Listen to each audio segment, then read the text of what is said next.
தமிழர்கள் எப்பொழுதும் பேசுகின்ற பொழுது யூதர்களை முன்னுதாரணமாக குறிப்பிட்டு யூத சமூகத்தை ஒப்பிட்டு பேசுபவர்களாக இருக்கின்றார்கள். இன்றைய நிகழ்ச்சியில் நாங்கள் வியாபாரத்தில் யூத சமூகத்தினர் தொடர்ந்து வெற்றி பெறுவதற்கான காரணம் என்ன என்பது தொடர்பாக பேச இருக்கின்றோம். இப்பொழுது சக ரியல்டர் முரளி மகா இணைந்திருக்கின்றார். அவரை சந்திப்போம். வணக்கம் முரளி. வணக்கம் ரா. யூதர்களும் தமிழர்களும் உலகின் மிக பழமையான மொழியை பேசுகிற மனிதர்கள். நாங்கள் தமிழ் மொழி, அவர்கள் ஹிப்ருவையும் பேசுவார்கள். கலாச்சார ரீதியாகவும் ஓரளவு அவர்களுடைய மத ரீதியான விடயங்கள் எங்களோடு ஒத்து போகாவிட்டாலும் ஒரு விடயங்களை அடிக்கடி சொல்வார்கள். அவர்களும் எங்களைப் போல் அந்த பருவம் அடைகின்ற பொழுது ஆணையும் பெண்ணையும் செலிபிரேட் பண்ணுகிற பழக்கம் உள்ள ஒரு சமூகமாக இருக்கிறது. நான் யூதர் நண்பர்களோடு கதைக்கும் பொழுது சொல்லியிருந்தார்கள். அவர்கள் ஆண்களுக்கும் பூப்புனித நீராட்டு விழா செய்வார்கள், அதே மாதிரி தான் பெண்களுக்கும் செய்வார்கள். எனவே ஆனால் அவர்கள் வியாபார ரீதியாக வெற்றியடைந்த மனிதர்களாக உலகத்தில் இருக்கிறார்கள். பெரும்பாலான சிஇஓஸ் அல்லது சக்சஸ்ஃபுல் கம்பெனிஸினுடைய நிர்வாகத்துடன் ஓனர்ஷிப் வந்து அவர்களிடம் இருக்கும். அது ஒரு மிகவும் எவ்வாறு தமிழர்கள் வெற்றி அடைந்தாலும் கூட அவர்கள் அளவுக்கு எங்களுடைய சமூகம் வெற்றி அடைவதில்லை. இதற்கு காரணம் என்ன என்று நாங்கள் 2 ஆராய போறோம். இவர்களுடைய வெற்றிக்கு என்ன காரணம்? எங்க பார்த்தாலும் அவர்கள் தான் இருக்கிறார்கள். ஒரு பரந்துபட்ட சிந்தனை என்பது தமிழர் மத்தியில் இல்லாத ஒரு சூழ்நிலை காணப்படுகின்றது. ஒருவர் வெற்றி பெற்றுவிட்டால் அதனை கொண்டாடுபவர்களாக இருக்கின்ற பொழுது அந்த வெற்றியை ஏனையவர்களுக்கும் பகிர்ந்து கொள்ள வேண்டும் என்ற ஒரு நிலைப்பாடு தமிழர்கள் மத்தியில் இல்லாதது ஒரு கவலைக்குரிய விடயமாக இருக்கின்றது. ஒருவர் வெற்றி பெற்றால் அனைத்து தமிழர்களும் அந்த வெற்றியை கொண்டாடுபவர்களாக இருக்கிறார்கள் ஒழிய அந்த வெற்றி என்பது அனைவருக்கும் செல்ல வேண்டும் என்ற ஒரு மனப்பாங்கில் அவர்கள் இல்லாதது ஒரு குறையாக இருக்கின்றது. இதை யூத சமூகத்தோடு ஒப்பிடுகின்ற பொழுது பார்த்தால் அவர்கள் அந்த வெற்றியை பலருக்கும் அடுத்தடுத்த தலைமுறைக்கும் கொண்டு செல்வதற்கான முயற்சிகளையும் அதற்கான கட்டுமானங்களையும் அவர்கள் மேற்கொள்வதை பார்க்கக்கூடியதாக இருக்கின்றது. அமெரிக்காவில் இன்று வியாபித்திருக்கின்ற இந்த யூத சமூகமானது எவ்வாறு அந்த அமெரிக்கா கட்டுமானத்தை அடித்தளத்தில் இருந்து உருவாக்கி இருக்கின்றார்கள் என்பது இனி எத்தனை நூற்றாண்டு சென்றாலும் அந்த கட்டுமானத்தை அகற்ற முடியாத ஒரு நிலைக்கு அவர்கள் இட்டு சென்றிருக்கின்றார்கள். கனடாவை எடுத்துக்கொண்டால் கூட பல கனடாவில் கஷ்டப்பட்டு தொடர்ந்து தங்களுடைய உழைப்பின் மூலமாக வெற்றியடைந்தவர்கள் இந்த வெற்றியை தங்களுக்குள் பகிர்ந்து கொள்ளுகின்ற ஒரு நிலைதான் காணப்படுகிறது. இதை எவ்வாறு அடுத்தடுத்த தலைமுறைக்கு வியாபார ரீதியாக கொண்டு செல்லலாம் என்பது குறித்த ஒரு பொதுவான நிலைப்பாடு இல்லாத தன்மை காணப்படுகின்றது. அதே நேரத்தில் சமூகத்தில் ஏற்படுகின்ற இந்த ஏற்றுத்தாழ்வான பல்வேறு எதிர்மறையான கருத்துக்கள் என்பது அவர்களை தொடர்ந்து இந்த சமூகத்தில் இருந்து விலக்கி செல்பவர்களாக மாற்றி இருக்கின்றது. இதன் காரணமாக அந்த வெற்றியை ஏனையரோடு பகிர்ந்து கொள்வதற்கு அவர்கள் பின்தங்குகின்ற ஒரு சூழ்நிலை தற்பொழுது உருவாகி கொண்டிருப்பதையும் அவதானிக்கக்கூடியதாக இருக்கின்றது. என்னுடைய பார்வையில் இது ஒரு முக்கிய பிரச்சனையாக இருக்கின்ற ஒன்றாக இருக்கிறது. ஆமாம், தமிழர்கள் தன் முனைப்பு மிக்கவர்கள். தாங்கள் பற்றி பெருமை பேசுவதும் தங்களை பற்றி புகழ்வதும் ஒரு சிறு சொற்களை சொல்லுகின்ற பொழுது அதனூடாக அஃபெண்டட் ஆகிற மனிதர்களாக இருக்கிறார்கள். ஆனால் யூதர்களை பொறுத்தவரை அவர்களுடைய தொழில் வந்து எப்பொழுதும் ஒரு சைக்கிளுக்குள் சுத்தி கொண்டிருக்கும். ஒரு யூத நிறுவனமாக இருந்தால் அந்த யூத நிறுவனம் முதலில் ஒரு வேலையை செய்வதற்கு சப்கன்ட்ராக்டருக்கு தங்கள் யூத நிறுவனத்தையே தேடி போகும். அவ்வாறே அவர் வந்து உதாரணத்துக்கு ஒரு பில்டிங் கட்டுவதாக இருந்தால் பில்டிங்கை இன்வெஸ்ட் பண்ணுகின்றவர்கள், ரியல் எஸ்டேட் செய்கிறவர்கள் தங்களுடைய புரோக்கரேஜுக்கே அணுகுவார்கள் ரியல் எஸ்டேட் கொடுப்பதற்கு. அந்த ரியல் எஸ்டேட் ஏஜென்ட் வந்து மார்க்கெட்டிங் செய்வதாக இருந்தால் பிரிண்டிங் கம்பெனி தன்னுடைய சமூகத்துக்கே தேடுவார்கள். முதலில் அவர்கள் பிரிண்டிங் கம்பெனி பேப்பர் எடுக்கிறவர்கள் அந்த தன் சமூகத்துக்குள்ளேயே தேடுவார்கள். ஏனென்று சொன்னால் அவர்களுக்கு மிக முக்கியமாக இருக்கிற ஒரு விடயம் வந்து அவர்களுடைய கோவில், நாங்கள் சின்னஹாட்னு சொல்லுகின்ற அந்த கோவிலில் வந்து எல்லாரும் சந்திப்பார்கள். எனவே அவர்கள் வந்து தாங்கள் வந்து தவறு செய்தால் கூட அவருடைய மதத்தலைவர்களை பிடித்து அந்த பிரச்சனைகளை தீர்க்கக்கூடிய சமூகமாக இருக்கிறது. எனவே நம்பிக்கையாகவும் அந்த அந்த வியாபாரம் வந்து அதுக்குள்ளேயே சுத்துவதாகவும் இருக்கிறது. எனவே ஒருவரை இன்னொருவர் வளர்த்து விடுவார், அவரை அவர் வளர்த்து விடுவார். வளர்க்கிறவர்களும் மற்றவர் சுத்தி கொண்டு போகாத சமூகமாகவும் இருக்கிறது. மற்றது ஒரு யூத ஃபேமிலி ரன் பண்றதுன்றது மிக கடினமாக இருக்க வேண்டும். அவர்களுக்கு நிறைய குழந்தைகள் இருக்கும். பிரைவேட் ஸ்கூல்லாம் பெரும்பாலும் விடுவார்கள் குழந்தைகளை. நல்ல கல்வியை கொடுப்பார்கள். பொருளாதாரம் பற்றி ஒரு சிறந்த அறிவை சின்னலிருந்து வளர்ப்பார்கள்.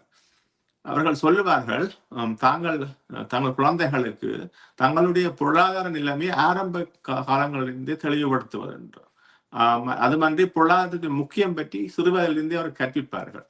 எனவே அவர்களுடைய வெற்றிக்கு பின்னால் பல்வேறு விதமான புறக்காரணிகளை அவர்கள் உருவாக்குகிறார்கள்.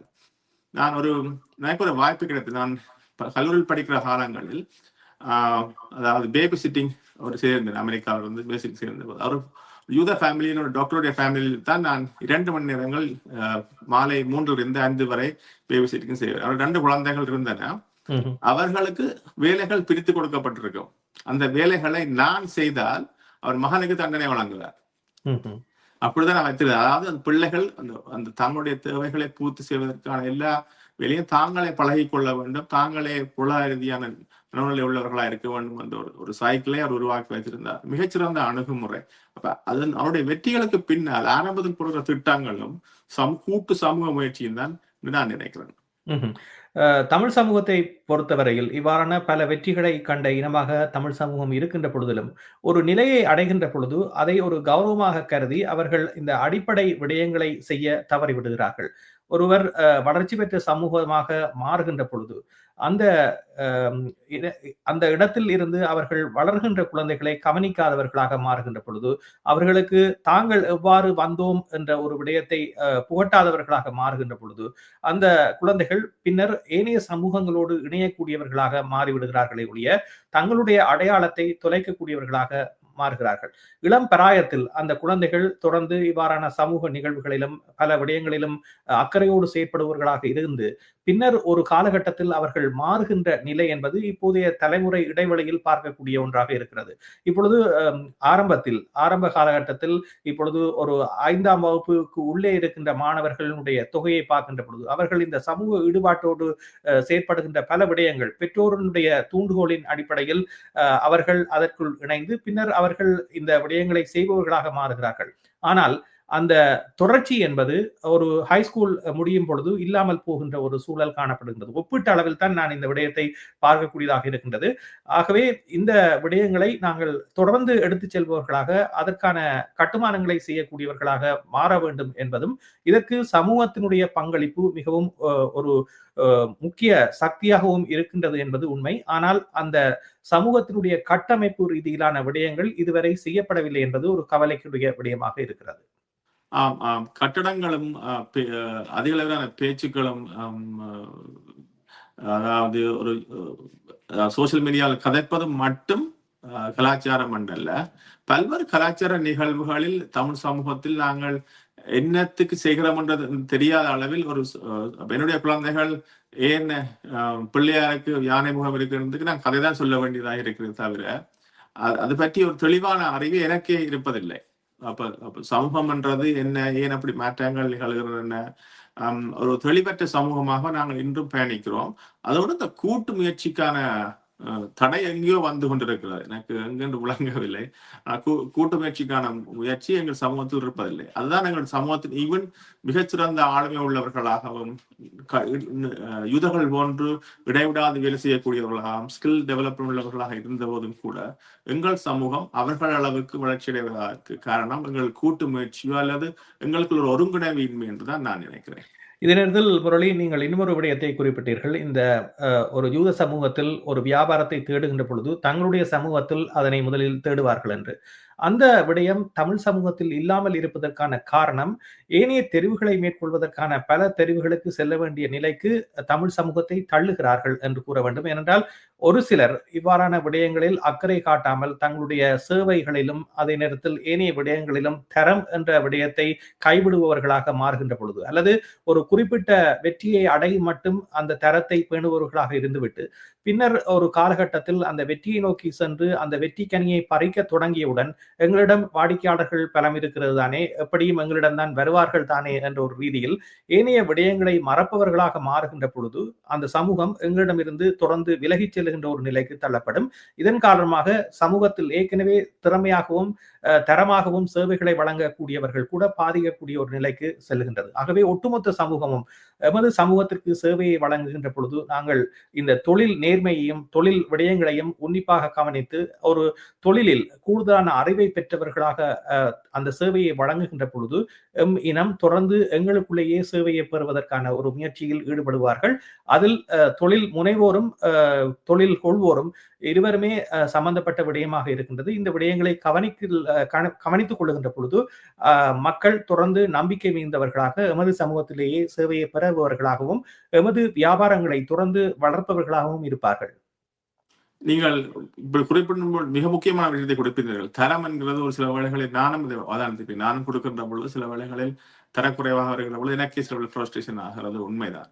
நீங்கள் கதைக்கும் பொழுதுதான் உடனே எனக்கு ஞாபகம் வந்தது இன்னொரு விடயம் என்றால், நாங்கள் புதிய சிந்தனைகளை உருவாக்க வேண்டியவர்களாக இருக்கிறோம். நாங்கள் புதிய சிந்தனை அற்றவர்களாக தோன்றுகிறோம் கொண்டு நினைப்பும் வருகிறது. என்னென்று சொன்னால், உலகத்தின் மிக அதிக அளவிலான என்டர்பிரினர்ஷிப், தொழில் முனைவர்கள் உருவாகிற இடம் இஸ்ரேலாக இருக்கிறது. இஸ்ரேலுடைய சிறிய சிறிய கம்பெனிகளை அமெரிக்க நிறுவனங்கள் பெரும்பாலும் வாங்கும் சொன்னால் அவர்கள் புதிய கண்டுபிடிப்புகளை உருவாக்குவதாக இருப்பார்கள். அது எங்களுக்கு லேக் பண்ணுகிறது. ஒரு ரெஸ்டாரண்ட் திறந்தால் அந்த ஏரியாவில் இன்னொரு ரெஸ்டாரண்ட் திறக்கக்கூடாது என்ற ஒரு அடிப்படை சிந்தனையற்றவர்களாக நாங்களும் கீரை கிடைக்க இருக்கடை என்று போட்டு அப்படியே முடிந்து போற பிரச்சனைகளும் இருக்கின்றன. நான் அமேசினான விடயம் நான் சொல்லி வைக்க வேண்டும். இஸ்ரேலுடைய சில பகுதிகளில் நீர் உவர் நீராக இருக்கும். நாங்கள் கடலில் மீன் பிடிக்க போட்டுக்கு செலவழித்து போட்டுக்கு போறது மாதிரி அவர்கள் பார்த்தார்கள், இது கொஞ்சம் சிக்கலாக இருக்கு, உவர் நீரை பம்ப் பண்ணி குளங்களை உருவாக்கி அதுல மீனை வளர்த்து வைக்கிறார்கள்.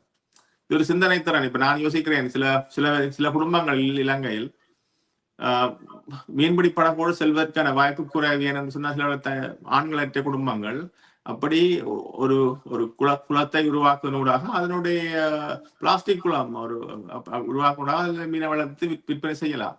சின்ன உதாரணம். அப்படித்தான் அவர்கள் சிந்தனை திறன் மிக்கவர்களாக இருக்கிறார்கள். அதுவும் ஒரு வெற்றிக்கு ஒரு காரணமாக இருக்கலாம். நிச்சயமாக தமிழ் சமூகம் என்று எடுத்துக்கொள்ளுகின்ற பொழுது அது கனடாவில் இருப்பவர்கள் மட்டுமல்ல, தாயகத்தில் இருப்பவர்களுக்கும் தொடர்ந்தும் பல்வேறு வகையில் உதவிகளை மேற்கொண்டு வருபவர்கள் தமிழர்கள். ஆனால் இவ்வாறான ஒரு கட்டமைப்பு ரீதியிலான சிந்தனை மாற்றம் என்பது ஏற்படுகின்ற பொழுது ஒருவருக்கு மட்டும் செய்கின்ற உதவி என்பது பலரை உருவாக்கக்கூடிய உதவியாக மாறக்கூடும். அதற்கு ஒரு உதாரணமாக உங்களுடைய இந்த இஸ்ரேலினுடைய குளம் சம்பந்தமான தகவல் ஒரு உதாரணமாக அமைந்திருக்கும். இவ்வாறான புதிய சிந்தனைகளை உருவாக்குகின்ற பொழுது பலர் பயனடையக்கூடிய ஒரு விடயமாக அந்த சமூகம் மாறக்கூடும். நிச்சயமா.